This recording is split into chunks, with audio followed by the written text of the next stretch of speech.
3. Good afternoon, everybody. I'm Ric Gilbert. I'm coming to you today from the Santa Anita Racetrack. We're hosting the 9th annual Santa Anita Winner's Circle Barbecue Championship. This is the largest barbecue championship on the West Coast. I'm going to brag about that one a little bit. And the beauty of this, we like to call it the Disneyland of barbecue events, because we are actually on the infield of the racetrack with horses running around as the teams cook. It's a very exciting time. Grass that is so lush you can take your shoes off and just get your toes running through it. I mean, it's just wonderful. I'm also the pitmaster of Rick's Righteous Ribs, which is the oldest continuous cooking team in California. And as a result of that, I've had the privilege of meeting a lot of people along the way, and some that I've been able to call some really good friends. And I have 2 of those with me today that I'd like to introduce you to, and we're going to ask them a couple of questions, but not your normal questions. We're not going to ask what's their favorite color, what do they like to cook. We're going to dig down a little bit. So the first person I'd like to introduce you to is someone who has been on the circuit since 2006. Started out with a team of 3 other members. One of my favorite team names. It was a very diverse team, and their name was 4Q. And she has gone on to her own and developed a whole reputation for herself. I got to go to my notes a little bit because there's so much. But in 2006 was when she was with 4Q. And then she participated in the World Food Championship. And most recently, you'll probably recognize her as the star from the American Barbecue Showdown, the Netflix.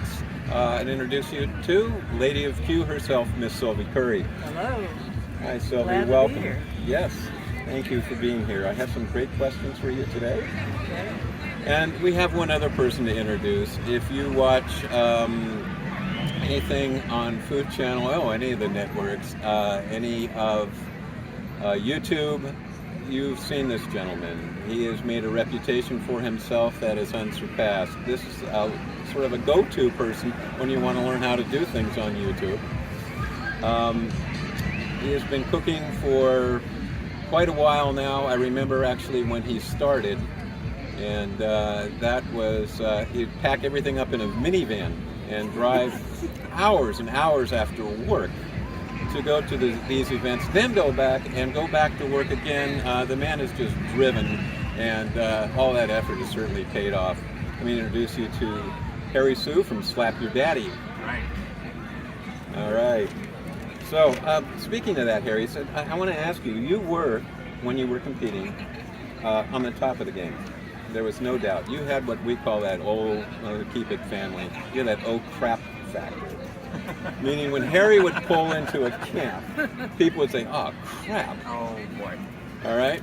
And tremendous success. How many grand champions? I won like 30, 100 100+ first places, and I'm just blessed that I just fortunate that my other competitors had bad days and I just got lucky.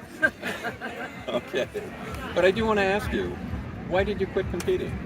I quit competing because of the grueling physical nature of barbecue, and I realized that I wanted to do some more things like see the world, meet my barbecue friends, and most importantly, showcase all the barbecue legends in America and around the world. So I've kind of morphed into Harry 2.0.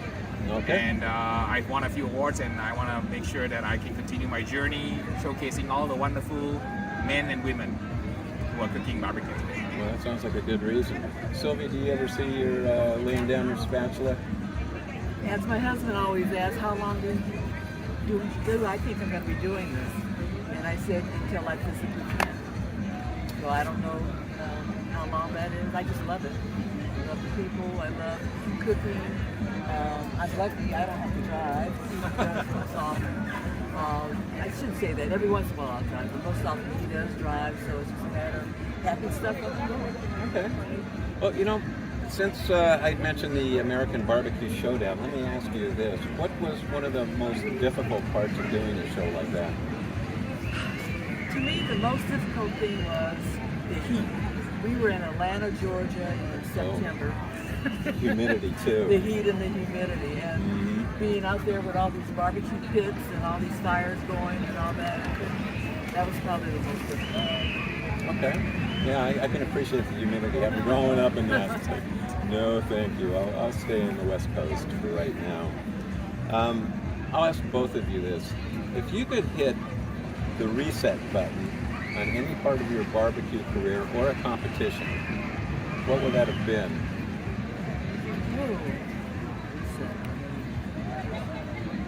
I can't think of any competition that I'm ashamed of, or I don't want to talk about, or anything like that. You know, it's just, I don't know, I can't answer that. Okay. I can't think of it. Oh, for me, it's as simple. Why make the stuff when you can buy the stuff? Yeah, I think I spend too much time trying to do my kitchen formulas, trying to get everything right. And I realized that, hey, I just spent 6 months working on something when I can go buy a bottle off the shelf and use it. But, you know, the plus side is that now I end up hawking the same stuff. So I guess I'm my own worst enemy.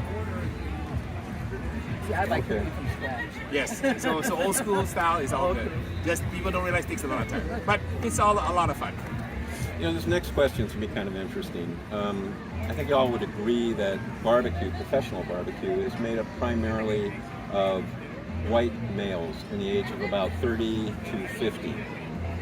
There's a few women, I'm getting a few head shakes, there's a few women starting to come on, and you know, some have really made a name for themselves. There's several I can think of right now, but for the most part, that's the demographic. As a black woman of retirement age, have you ever experienced a situation that might have been challenging for you? Because I'm here in California, I think, you know, the experience has been easy on me. And because I started off with a diverse group of 4 too, I sort of got introduced into the barbecue field, and people got to learn who I was and what I was capable of. So as a black woman, I didn't experience any adverse things. But as a black woman, I felt myself I needed to let people know that we're out here and that we do compete. And I think in addition to being a black woman, say a mature black woman, and that adds to it. Not many, you talk about the demographic of white males, not many demographics of black females in my age group. It's pretty high up there. How about you, Harry? Whenever people come up to my booth and they see Slap Your Daddy, first question they ask me is, where's the pitmaster? Oh. And I always say he went to the bathroom. And, they walk around and they come back 20 minutes later and then they Google me and they know I pranked them. So I always tell people that, no, I do not use soy sauce in my cooking. And I cook traditional Midwestern style, American barbecue. And I always believe that it's a white styrofoam box. It's double blind. So anyone from any background, tribe, ethnic origin can cook barbecue, walk on stage and get a BAT, which we call a big ass trophy. There you go. You know, both of you have done interviews over the years, and I'm wondering, what is that one question that you wish someone had asked you that they never did? Mine's easy. What is the scariest moment in your barbecue career? And this is a true story. I was cooking a contest in California. There was a brand new team beside me, and I helped them prepare for the first contest. And they brought in their little babies, kids, and unfortunately I wasn't watching them so closely, and when they emptied the ash can onto the floor, the poor baby thought there was sand and sat on it. That was the most horrifying, traumatic moment in my barbecue life. Okay. And the second one was when I told someone to go light the smoker, and it was a pellet cooker. So he saw me use my charcoal chimney and I dumped it onto my Weber Smoky Mountain. He dumped the charcoal chimney of lit briquettes right into the pellet hopper of his pellet cooker. I won't say the name. Needless to say, we had a fire. So those are kind of really the scary moments. But for the most part, my journey in barbecue has been relatively safe. That's what I can't think of any scary moments. Well, actually, I take that back. Coming back from a competition last year at Casa de Fruta, driving by myself, and I was going up the Grapevine in California, and a tire blew out of my trailer. Oh, I know this. Yeah. This is not your first time. I say that because it was a couple of years ago. Sylvie was here, and she came in, and there is a corner you have to come in, and it sort of sticks out. Sylvie came in hot and caught that with her back tire, blew her tire, and rolled in, set up. Nothing was going to stop this lady from cooking. Well, and to add to that, the barbecue was very. People come together and help. Yeah, and there were other that's- teams that had equipment and stuff like that helped me. I had a spare. They had the tools to change it for me. So we were cool. That might lead into this. What keeps you all motivated? What keeps you fresh? For me, the thing that keeps me fresh, once again, is because I love being a role model, especially for little girls and stuff. A lot of little girls come up to my trailer and they want to take a picture of my logo and things because it's pink and purple, number one. And because it's like, oh, a lady barbecues. And like you said, there aren't very many teams out there with lady pitmasters. There are a lot of women in barbecue, but they're working along with their significant others and other team members, but not cooking solo like I do. What keeps you motivated, Harry? The number one reason I do barbecue is because of the people and the relationships, the humanity, and the magic of meat, fire, and smoke. I always feel blessed that I can come out and cook barbecue because we are able to have freedom and peace. If you've been turned on your TV more recently, you realize that what's happening in Ukraine is really dreadful and tragic. And I feel blessed that in America we have this thing called freedom and liberty. And I think that no one in America and around the world should take those things for granted. So I'm just so happy that barbecue is a way to express love. That little boomerang of barbecue love will always come back and hit you on the side of the head, way, way bigger than you possibly imagine. One of the other things to add to Harry's thing, what other group of people from all sorts of different professions come together and we cook together, we sit out by our campfires at night, talk, we have potlucks, very diverse group from all over the country. Right. And what we do for a living that's secondary because we all come together for this passion, sharing the moment, and a love for doing what we do. We joke that we have barbecue sauce instead of blood in our veins. And when we compete, we cheer as hard for our friends when they win as when they cheer for us when we win. And you're not going to find many things, especially in a competitive sport area, where that really happens. So barbecue, I believe, is very unique. Agreed. What is something about being a pitmaster you think the general public doesn't know? Fire management. and I'm still working on that. And I say that because there are so many people that I talk to about barbecue who really don't know the difference between direct fire and indirect fire, do not understand, temperatures and just some of the things that I take as basic.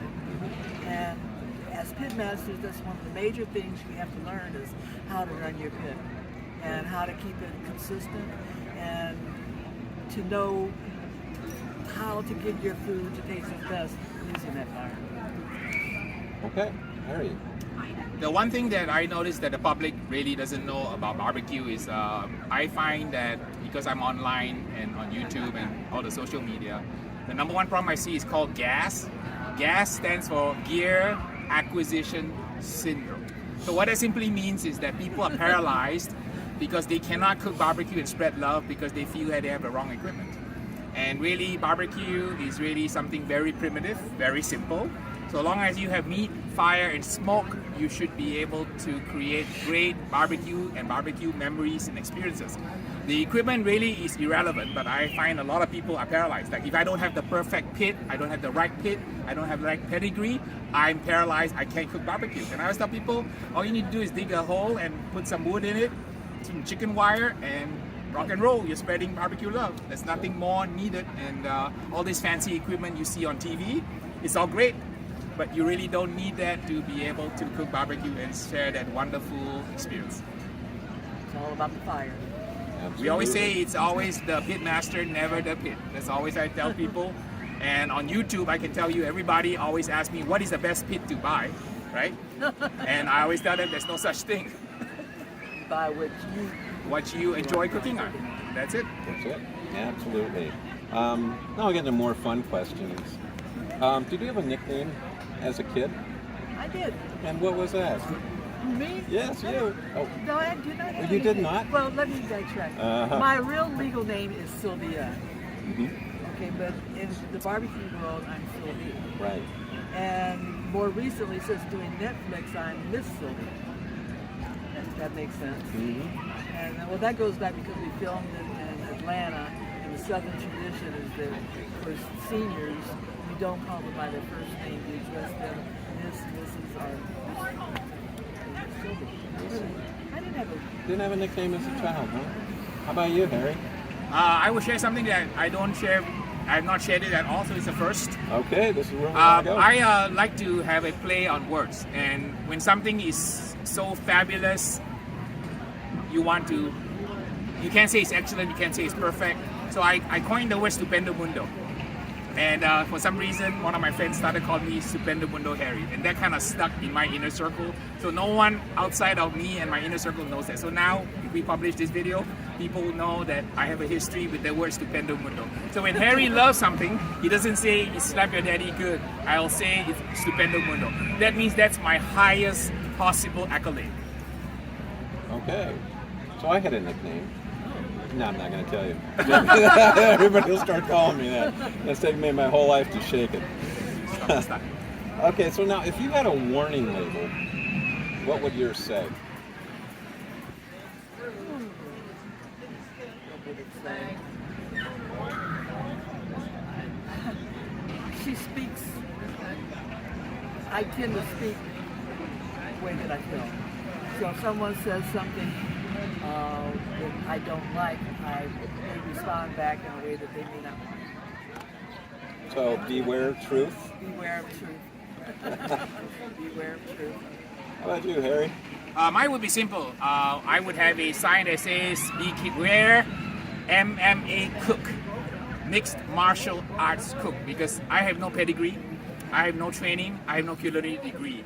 When I cook, I borrow traditions from around the world. So I'm just as comfortable using Greek yogurt as I use yakitori sticks all the way to Indonesian satay. So my cooking style is kind of all over the map, and I cook in competition to win. And it's very intimidating when you have classes and you have some of the best chefs in the world come to class, like the executive chef of Bon Appetit from Four Seasons, from Disneyland. And I have to tell them that I have no training, I have no knife skills, I just enjoy cooking.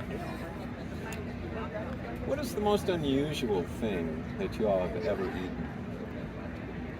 Raccoon. And if you don't know this story, watch the Netflix show. She killed it, by the way. Wow. Yes, I had to. One of the challenges was to cook a stew over open fire in a big cast iron container, and they had, I'll call it roadkill. So I had raccoon, someone else had possum, someone had an alligator, someone had iguana, and the other thing, the paddle, beaver. Someone had Wow. beaver, Wow. all the different types of things. And actually I ate all of those. Any favorite? You know, actually what was really, really good, you wouldn't think of it, beaver tail is very fatty. And you can cook it up like cracklings. Okay. And it's like, oh, beaver cracklings from the tail. Yeah, I don't think we're going to see that in the supermarket. No, you won't. How about you, Harry? I was fortunate to be in Seattle for a sportsman show a couple of weeks ago, and I had my first taste of armadillo. Oh, yeah. So while going to Texas Tech, we used to drive down the freeway and run over the armadillos, and the car would go bump. And I always had on my bucket list to actually go to the side of the road and pick one up and cook it. And I was told that you can't do that because they may have diseases. But I was at a contest in Seattle, and one of the teams cooked it as one of the entries. And he found a farm that I guess raised the armadillo, and I had it for the very first time. It was absolutely amazing. Armadillo on the half shell? On a half shell, he served it with armadillo eggs on top of that. And I have to tell you, it tasted like the best Spanish pork. Fine grain and absolutely amazing flavor. So I crossed another meat off my bucket list. Okay. Well, I think this is a pretty good place to wrap things up. We've gotten to know a little bit more about you all that we haven't before. I do have a suggestion, though. I know you're still competing, and I still am to some extent. But I think for one day, one event, we ought to join forces, make a team, and we'll compete, and it can be Lady of Q, slap your righteous ribs. What do you think? Wow. Sounds like a plan. All Let's right. do it. Thank you all. We Thank hope you you'll come all. out to Santa Anita Park sometime to the Winner's Circle Barbecue Championship and join us. Thanks to our guests. See y'all later.